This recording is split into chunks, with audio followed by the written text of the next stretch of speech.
Happening now, another whale washes up on the beach down the shore. Now scientists are working to learn what is causing this. NOAA is a science-based agency, and so we really go by the facts and the evidence. And right now, there is no evidence to suggest that there is offshore wind activity that is linked to any of these whale deaths. All right, move on. Nothing to see here. Please disperse.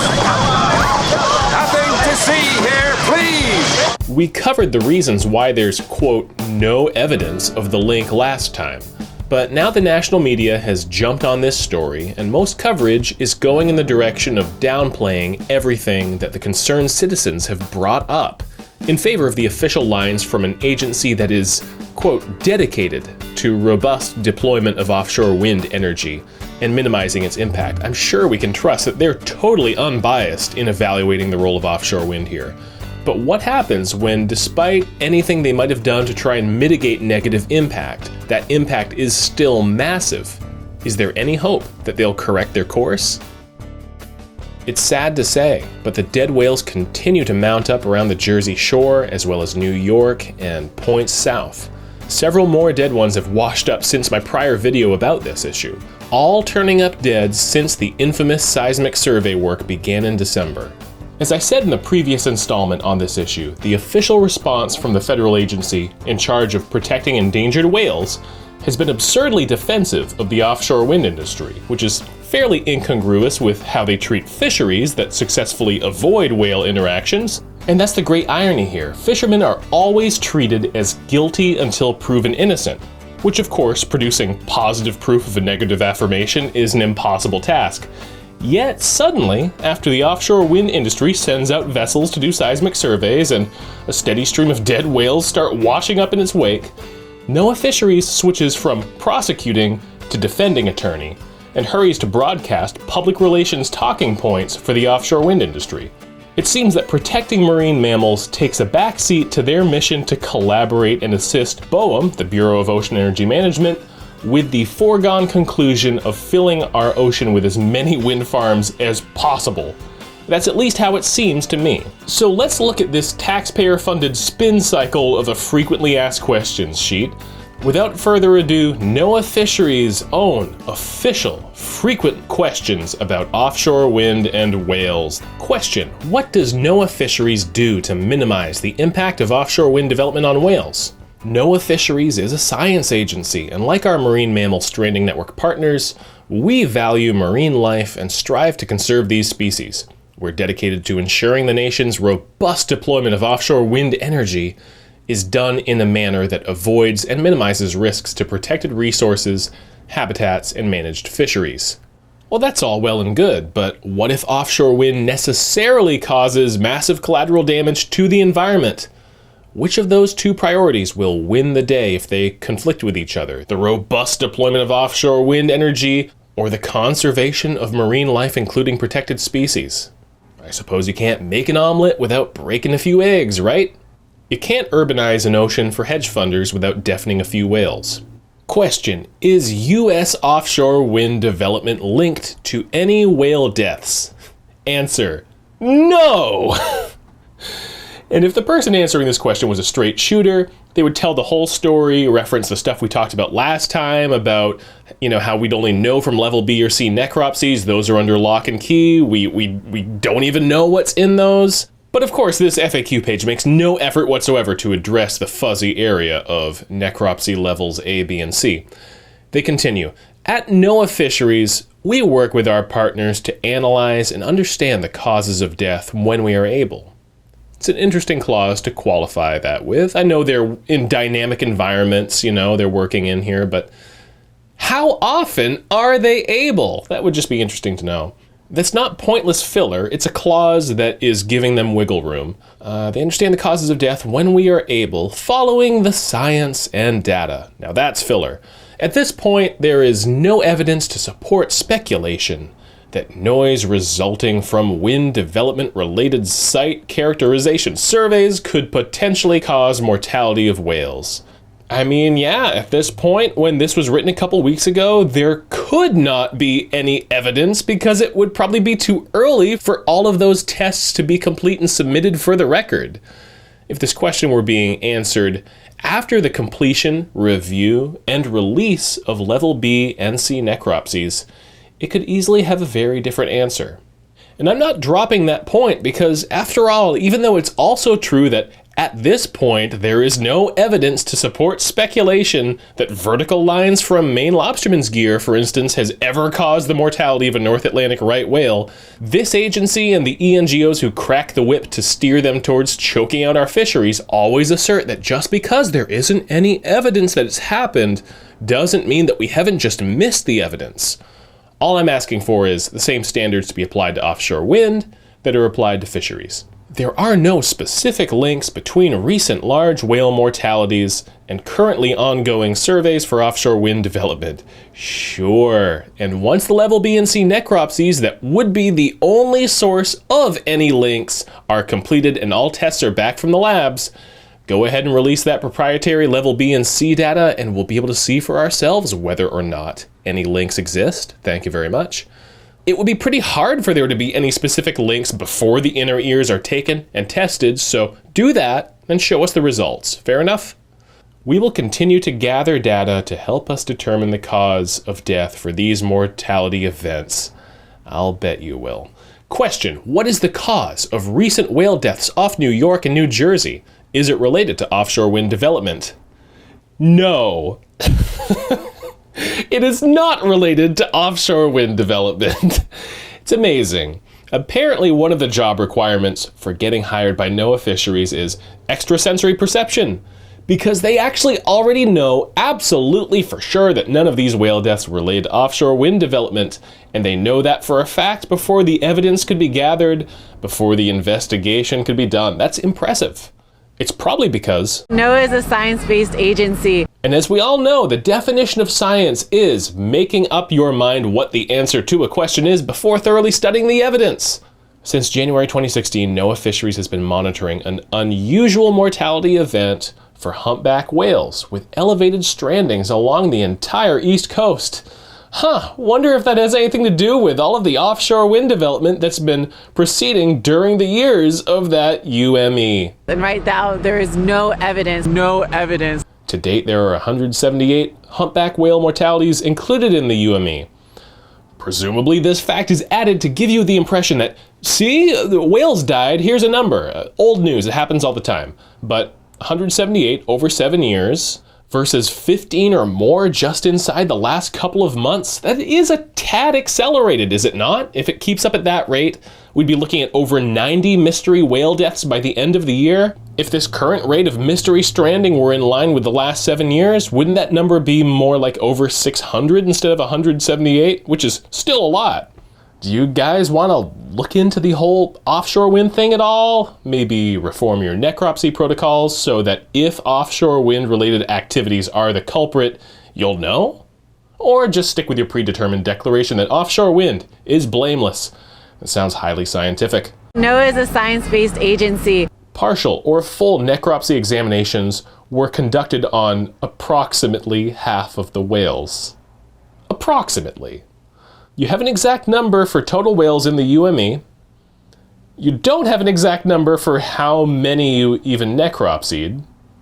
Why not just write the number? Do you know how many of them you actually necropsied? Approximately half?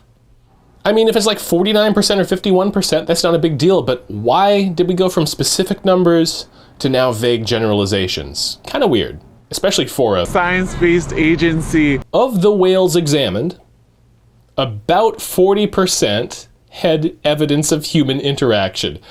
About 40%. Is about 40% equivalent to approximately half? Do you even know how many of your own records indicate human interaction? Again, why is a science agency so darn vague? Either ship strike or entanglement. Vessel strikes and entanglement in fishing gear are the greatest human threats to large whales. You forgot climate change. NOAA has concluded that vessel strikes and climate change represent some of the leading threats to humpback whales. Are vessel strikes and entanglement in fishing gear approximately the greatest human threats to large whales?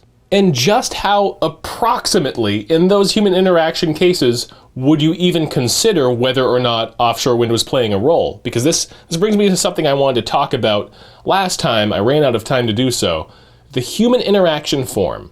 Look at the form. They don't have a mechanism to catch the role of offshore wind here. They don't have anything that's going to catch entanglement or ship strike because of incapacitation from seismic activity. The entanglement or ship strike could be a symptom of seismic activity rather than a standalone occurrence.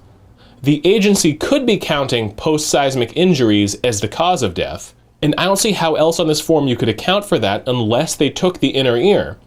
So you have about 40% of approximately half of the dead whales that ended up getting either entangled or struck by a ship.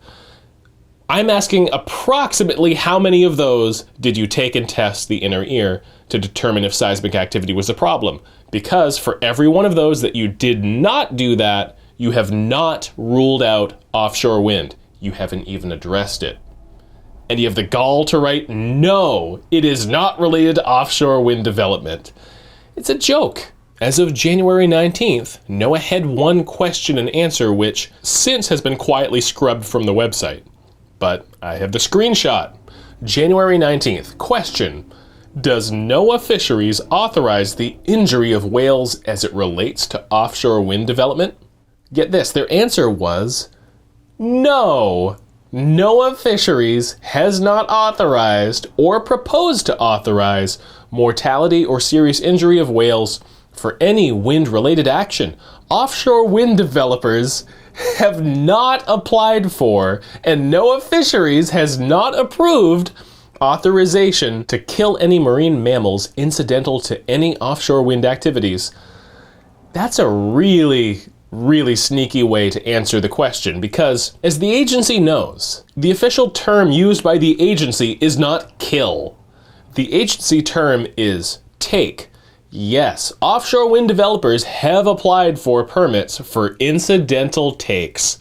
They have applied for incidental harassment authorizations, as many people have been sharing the documents around which prove it. And Bonnie Brady reduces this statement to rubble by replying to the social media post with 2 pictures that have the watermark of the agency slapped right across them, which show how they define these terms. We've explained it before. Revisit episodes 4 and 6 of the main reset if you want a refresher on this issue. I don't want to belabor it because we have gone over it before, but with effective brevity, Bonnie Brady showcased the agency's contradiction with clarity. And sometime after, they deleted this particular line of defense for the offshore wind industry because it's so demonstrably false. Within the same day of publishing that they never authorize any companies to kill anything, especially not wind companies, with near cosmic irony, they were posting the announcement for the next public comment period for incidental take authorizations for another offshore wind farm, this one in Rhode Island. Is climate change a factor in the number of whales we're seeing close to shore? Faux show! Why aren't all large whales necropsied? They're big, it's too hard. Sometimes we measure them, call it level A, and move on with our lives. What can I do to help whales in distress? Call the NOAA hotline to be directed to a trained responder, and you might roll the dice and get the team that's going to dump the whale full of lethal poison and then release them back into the ocean without necropsying them at all. I refer to January 26th, the case of the disappearing whale. A story reported so beautifully by Bonnie Brady that I would be remiss if I did not share it. She first wrote, the whale they found stranded in North Carolina that I thought according to earlier news articles was dead, wasn't dead, and now has vanished. Quote, they determined the whale was likely still dependent on its mother. Because of the whale's age and poor condition, a permitting agency recommended humane euthanasia. The group administered the drugs and thought that the young whale had died. But they were wrong. They said large animals, like the 22-foot-long baby whale, sometimes require a larger dose of drugs. They called in a larger regional team to bring in special equipment to help out. The process lasted into the night, and the team had to leave the beach when the sun went down to keep staff and volunteers safe. When the team returned on Friday morning, the whale was gone. Teams searched up and down the beach on Friday morning, but could not find the baby whale. The group said the whale likely died and washed out to sea, but may wash up on an Outer Banks beach in the next few days. And truly, you can't make this stuff up. But if you thought that was good, enjoy her follow-up post. Bonnie's inner somewhat snarky whale channeling comments below. Yesterday evening, the aquarium incorrectly reported that the whale had died. We apologize for the error. These events are dynamic, and larger species may require additional drugs for euthanasia, and the professionals couldn't figure this out in advance? Sedatives and pain relief were administered to the whale, and although it was very quiet, an exam confirmed that it was still alive, although unaware of its surroundings. She adds, explain to me their ability to decide the whale was unaware? Whale channeling? Hey, it's as plausible an explanation as anything here. The response team did an excellent job with the juvenile, yet very large whale, said Harms. They exhausted all efforts to make the animal comfortable, while expertly knowing when to stop administering medications so that potential scavengers and the environment would be protected. What do you even say to that? Our team takes comfort in knowing that the whale was made comfortable for as long as possible before we lost it. Well played. I'll read a couple of more lines from the source story with a couple of my own quips.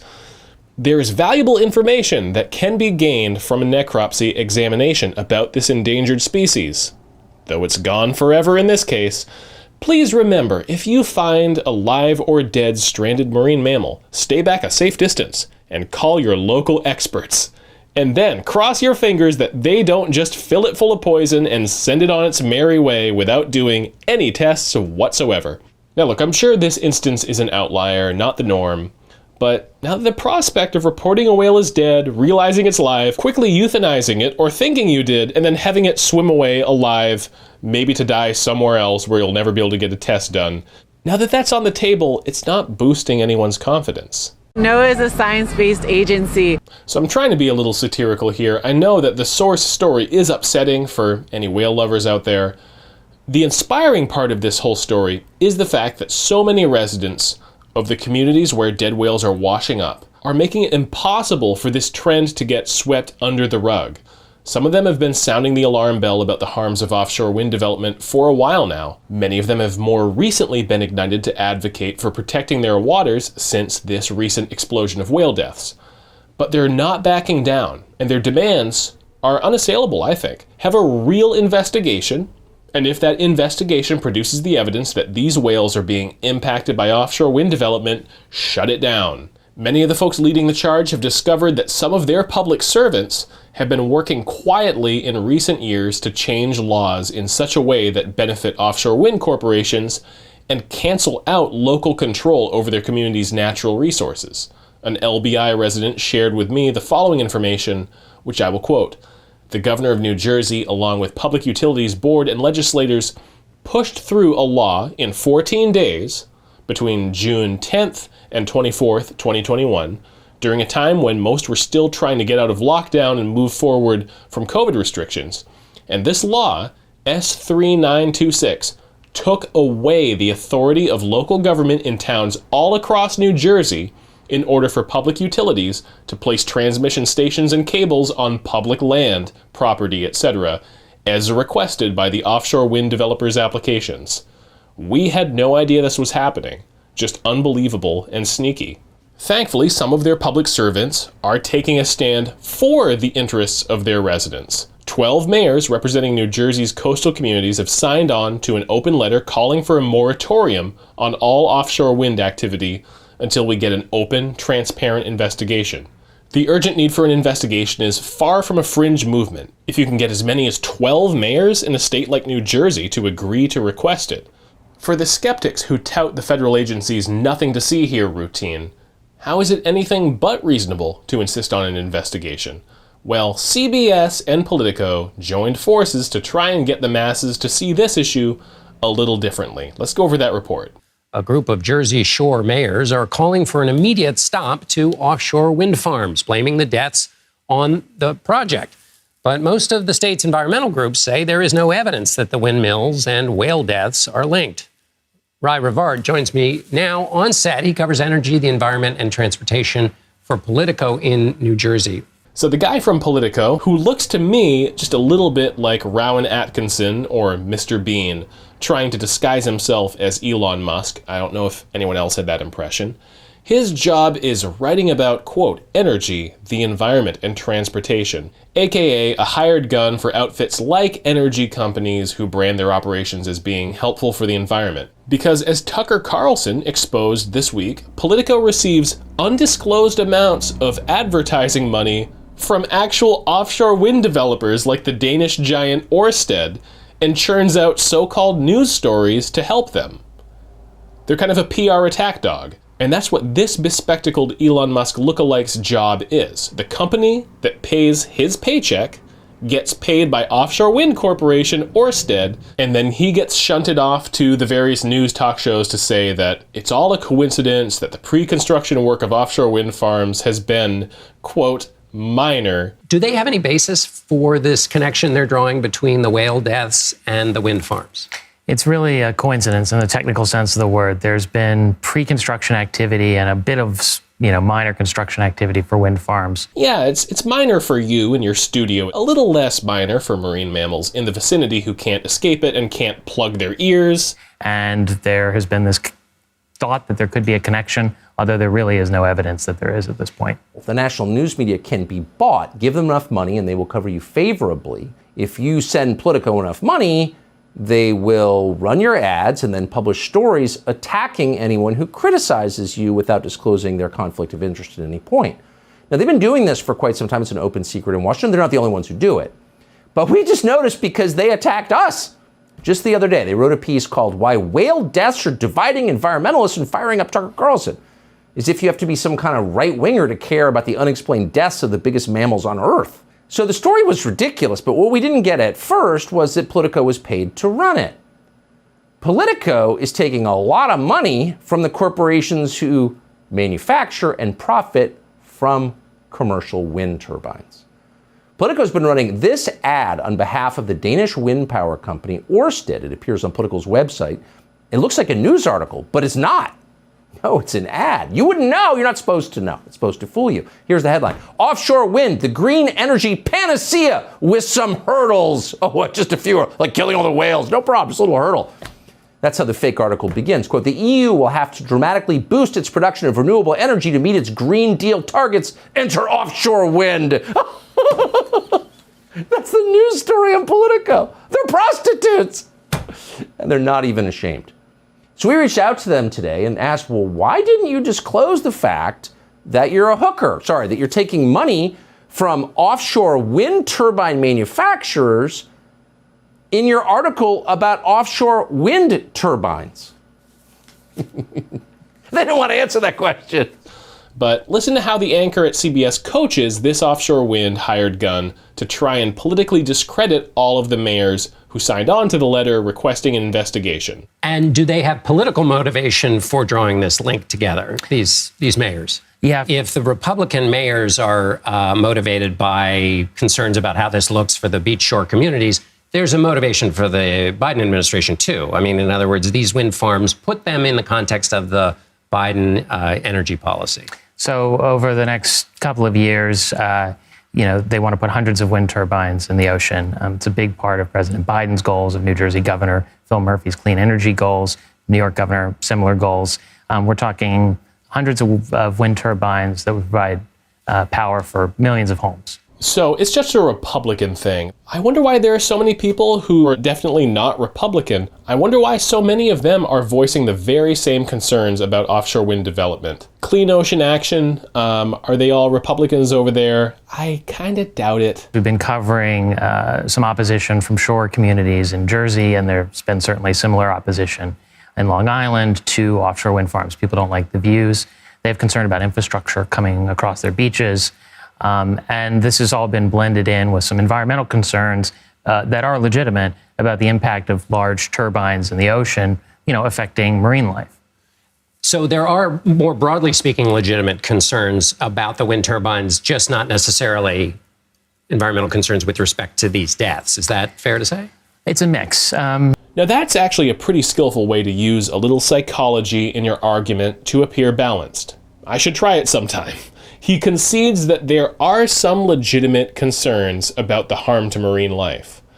But he leads off with the classic talking points that the green energy lobbyists have been using since I was in high school against anyone who opposes their efforts, which is, you're all a bunch of NIMBYs, that being the acronym for not in my backyard, and implying that their concerns are mostly just very shallow.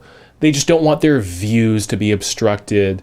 They're probably rich and have great waterfront views. Characterizing them in this way, first and foremost, diminishes empathy for the listeners and gives the impression that there are ulterior motives here. All they care about are their views. And of course, protecting the environment to preserve your property values would still be a more honorable motive, I think, than wrecking the environment for quick profits like what these energy companies want to do. But I digress. But the federal government is saying, look, there's been years of sonic mapping. We know what loud noises in the ocean do, and we don't believe that the kind of noises that are being used, the kind of sonar and sonic mapping for offshore wind, is the kind of thing that is known to mess with whales. I realize that Undercover Elon is just earning a paycheck by saying what he was told to say, but it was really deceptive. Yes, the feds are obfuscating, as we went over in the FAQ, but he just said that the federal government says that the activities in question, the federal government does not believe that the sounds related to offshore wind are known to mess with whales. We know what loud noises in the ocean do, and we don't believe that the kind of noises that are being used, the kind of sonar and sonic mapping for offshore wind, is the kind of thing that is known to mess with whales. Well, that's actually not true, because the federal government actually coined the phrase temporary temporal shifts in hearing, aka temporary deafness, as something that marine mammals are at risk of from seismic activity. I believe they first said that back in 2017. I do think temporary temporal shifts in hearing could qualify as messing with whales. Or if that's not enough for you, there's the internal memo from a NOAA scientist that had never been released to the public until last November, expressing that scientist's concern that planned wind farms will in fact be dangerous for whales. If it weren't for someone filing a Freedom of Information Act request to obtain that memo, we probably still wouldn't know about it. But that's from one of NOAA's own scientists right there. And there's even louder noises that are used to map for offshore drilling and offshore gas exploration. And those louder noises haven't caused anything like this. Uh-oh. The anchor improvised and went off the script. And Undercover Elon just repeats his earlier statement and does not answer that question because it would not help his case. There isn't a belief that the noises for offshore wind exploration would cause what we're seeing right now. There isn't a belief.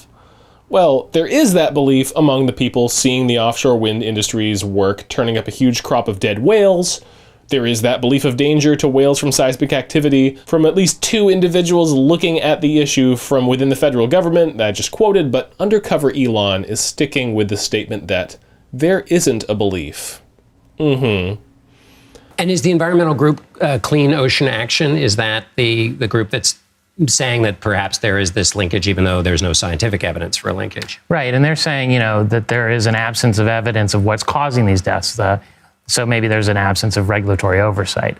That's about the sleepiest, most declawed way to characterize what Clean Ocean Action has said. But I understand that a direct quote might actually unintentionally jolt your audience into grasping the true dynamics of the situation. The regulators say what they do know is that there have been entanglements with fishing equipment, and there have been boat strikes. Really, Sherlock, have you looked at the human interaction form that the regulators use? A nice little checkbox for entanglement, a nice little checkbox for ship strike. Why, there's even a box for bullet holes.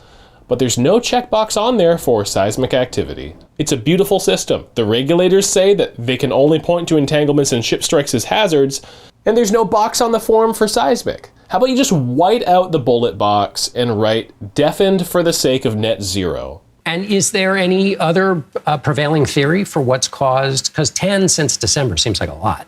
There's been an unusual number of whale deaths over the past several years. We're talking near 180 deaths since 2016. And there are some number of theories that are being explored in some ways. There's thoughts about, a change in fish that whales feast on or prey that whales go after. shifting their routes in the ocean, perhaps due to climate change. Or perhaps the offshore wind development that has been going on concurrently during the period you just listed of the unusual mortality event. Perhaps that. CNN has also joined the fray. What's going on here? I mean, Don, it's always sad when something like this happens. As for what happened out here yesterday, the whale that you were talking about was buried right back here over that mound. He was so massive, it took much of the day to get him buried. Scientists have a pretty good idea of what killed him. As for those other whales, that is still under investigation. In the past, NOAA has concluded that vessel strikes and climate change represent some of the leading threats to humpback whales, though some lawmakers and environmental groups question if offshore wind farm development could also be playing a role. NOAA disputes a connection, saying there have been elevated humpback deaths along the Atlantic coast since 2016, before much offshore and wind farm development took place. Not before any offshore wind activity took place. The anchor said, before much offshore and wind farm development took place. Before much took place? What does much mean? Plenty of offshore wind development's been underway during and since 2016. For instance, the nation's first offshore wind farm, Block Island, installed in 2016. But they're ramping up for doing more and more, so everything that came before is just not much, huh?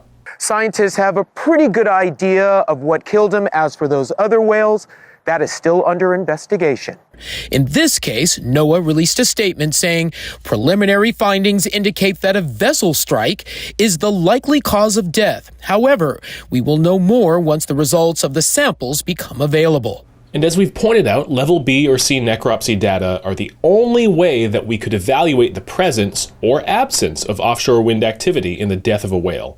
So the preliminary guesstimation of a vessel strike, assuming there are wounds from a collision, which there may very well be, is not going to tell you if those wounds happened because the whale was temporarily deafened or otherwise agitated by seismic activity. Late Tuesday, a team of about 20 biologists conducted a necropsy on the humpback. They determined it was more than 40 feet long, weighed some 29,000 pounds. It was a male that was about 40 years old. Experts say they normally live twice that long. Level A necropsy results, estimated age, weight, and length.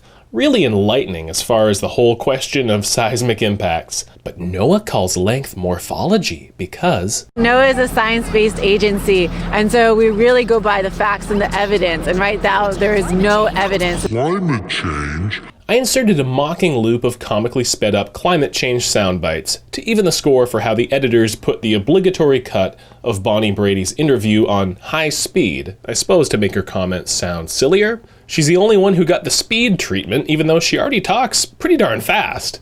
Why'd they do that? Though some question if offshore wind farm development could also be playing a role. I really do believe you don't destroy the environment to save the environment. Facts matter. And if we don't have the facts, let's go about trying to find out how to get them. Listen to the undoctored source audio from her interview, and you can tell that played back at a normal speed, she doesn't sound like that. You don't destroy the environment to save the environment. And that's what's happening. If you can't hear, a deaf whale is a dead whale. Just a matter of time. Of course, that editor on the Fox Business Channel used a much more relevant cut from Bonnie's interview than the CNN editor did, who I suppose pulled the mildest possible sentence and sped it up to warp speed. I really do believe you don't destroy the environment to save the environment. Facts matter. And if we don't have the facts, let's go about trying to find out how to get them. You don't destroy the environment to save the environment. And that's what's happening. If you can't hear, a deaf whale is a dead whale. Just a matter of time. In the grand scheme of things, minor quibbles, but as a video editor, I have to point out how you can change people's perception of a person by manipulating their clip. NOAA is a science-based agency, and right now there is no evidence. I've had my fun. I'll knock it off now. Climate change. Science. Or maybe not. And right now there is no evidence. I am trying to lighten things up a little in this video because the story is depressing. It's not a laughing matter, but laughter can be a great coping mechanism. If you haven't seen it, check out the excellent free piece on Michael Schellenberger's Substack. And let's see if we get the investigation that would be necessary to reveal the evidence that would settle this issue. NOAA, if you want to exonerate your partners in offshore wind, it's so easy. Just release the level B and level C data on all the necropsies. That's all it will take to answer the questions, and if the whales weren't harmed by the seismic activity, you can put all of this behind us once and for all. I'm going to close with a replay of a video that I put out last spring, and it never got really a ton of traction, but I think it's interesting in the context of the feds acting like, oh gee, we don't know if offshore wind activity is a problem for whales, beats us. Let's remind ourselves, well before this was all happening, they were conducting hearing experiments on whales. The nature of these experiments being such that they were probably illegal in the United States, so they outsourced the experiments to certain European countries. It's ludicrous that they're regulating fishermen and not regulating and stopping the wind industry from doing something that has much more of an effect than what has been shown to be the case historically from the fishing fleet. There's a bill that was put through by Cory Booker just this past year about to save the right whale. It just came out this year, and it talks about, you know, we're going to do studies and whether we do it here or with foreign governments. And I went, foreign governments and right whales. I went and started searching, and lo and behold, the National Marine Mammal Foundation is working with NOAA and Norway in Norway to catch baleen whales and trap them and then test their hearing, which I guess they're putting electrodes on these animals after they catch them in order to determine what their hearing levels really are. You're literally trapping and harassing whales in a foreign country, something that if they were to do in this country, they wouldn't allow it. And NIMS is actually paying to do this research with an organization. The US is all about saving marine mammals, except when we're going to go trap them and then just see what's happening. It's like, what? They're working to protect baleen whales by testing the hearing of them, by trapping them. They're saving them. So I guess, you know, if you're the unlucky whale, oops, you're going to have to deal with it. And they are first ever direct measures of hearing baleen whales, an important step to addressing the knowledge gap that is critical to protecting baleen whales from man-made ocean noise. So you have to kind of, well, I said about offshore, when you don't destroy the environment to save it, I guess you don't have to, you don't harass or harm the whales in order to save them. So these are just the unlucky whales in Norway. They granted approval for a project to conduct experiments on wild minke whales. They will be captured off the Lofoten Island, and researchers to study how their brains react to underwater noise. It's financed by the US Navy and the Norwegian Ministry of Defense and the gas and oil industry, and is used because they're referring to concerns noise emanating from sonar and seismic surveys. Sonar is used by both military and fishing boats and offshore wind survey boats. Well, Norway, let's remember, Statoil, 67% owned by the Norwegian government. Who would have thought, right? So anyway, they're basically going to 50 international scientists and wildlife experts called it as completely unacceptable. Oh, here we go. Once caught, the whales will be clamped between two rafts for up to 6 hours, and electrodes will be attached under their skin to study how their brains respond to various frequencies of ocean noise. They will then be satellite tagged and released back into the sea. Yeah, young minke whales. I'm sure they don't mind it at all. It's really going to be pleasant for them. So it was delayed because of poor weather, and it's the US Navy, which obviously we get that, but National Marine Fisheries Service apparently is involved in this. And 50 scientists had a statement of concern with over 59,000 signatures claiming it could cause injury, stress, and even death to the whales, and calling for the experiments to be scrapped. They move into a netted area, it's sealed, then they'll be channeled into an enclosure 150 meters wide and 27 meters deep. The trapped whale will then be assessed by a veterinarian before moved into a modified salmon cage where it will be held fast between two rafts. and then they put the electrodes attached to the skin. Yeah. It sounds super duper, like marvelous. So we've got 50 different scientists, research fellows, whale and dolphin conservation, University of Oxford, James Cook University, you name it. They're really, really upset with this, and they don't feel that it should go at all. The guy who's the founder of the Tethys Research Institute, which does a lot on offshore wind, you know, just a lot of people here are like, well, wait a minute, what are you doing? So I kind of thought when I saw that grant, when they said foreign governments, I went,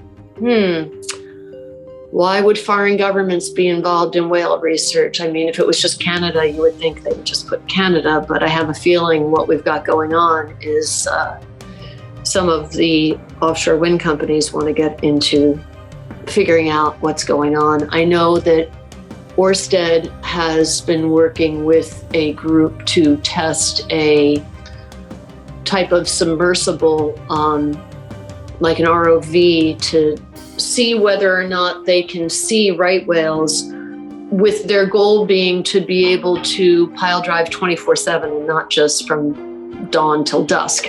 Because fish will love it if it's 24/7, then maybe it'll only be 5 years of that instead of 10.